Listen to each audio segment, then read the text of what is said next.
Mr. that we ask. Secretary, are you amending the provision of the No, law? sir. No, sir. But that is how we run the Witness Protection Program. As a lawyer, Mr. Secretary, may I ask you, in a criminal prosecution, the civil liability is impliedly instituted. Is that correct? Of course. Kaya nga eh. Hindi naman nangangahulugan kung sakasakali na natapos na yung criminal prosecution. Kapag ka nakita na mayroong criminal liability yung tao, because it is impliedly implied, doon lang magkakaroon ng restitution. It will come after.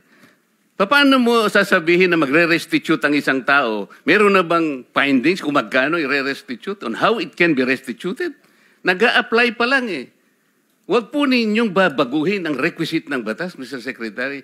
I thought nung dumating ka dito, nagkaintindihan na tayo eh. Kaya nabablar ang proceedings natin eh. Kaya nga kinote ni, siguro, ang chairman kanina gusto kong ituloy ito. Sinabi niya, nagpa-interview siya, na goodwill and sincerity should be done para i-test. Pwede ba yung ganito? I respect your opinion, sir. But It that's is not how, my opinion, it is in the law, Mr. Secretary. Yes, sir. Yes, sir. But I am operating... The arbiter Sir, is can I the speak, law. sir? May I speak, sir? Yes, you I'm are operating from the Senator Marcoleta, from the kindly allow vantage the point of the resource reason behind the law, sir. What is the reason behind the law? So that we can get justice, and justice can only be attained if there is restitution. So that is the principle behind all of these things that we are talking about now. Mr. Secretary, restitution will come after. It cannot be. Sir, it can cannot come before or after, sir. It can come before or You after. cite the law that it come before. Wala nga po sa batas eh. Sir, Huwag po ninyo babaguhin ang batas, Mr. Secretary. we are operating on a unique set of facts, and we are, all of these matters are being evaluated because the gravity of this financial crime cannot be underestimated, and that the more assets that we're able to preserve at the outset, the better for our country, sir. Mr. Secretary, I'm very sorry for such a reasoning like that. Alam mo, nakikinig I'm very ang sorry, buong sir. bansa. Also, sir, I'm very sorry too if you do not agree with me.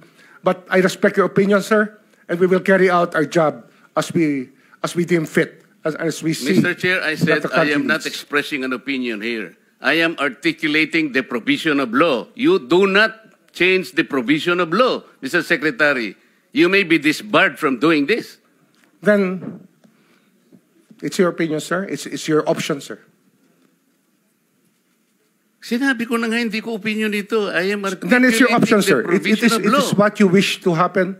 That you may proceed Ikaw ang with what you nagbibigay wish. ng opinion, nilalagay mo yung restitution to test the goodwill of a possible applicant. It is not in the law.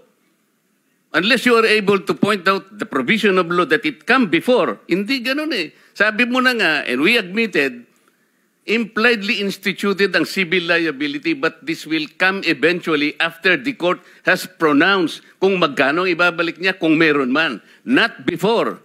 Thank you, Mr. Chair.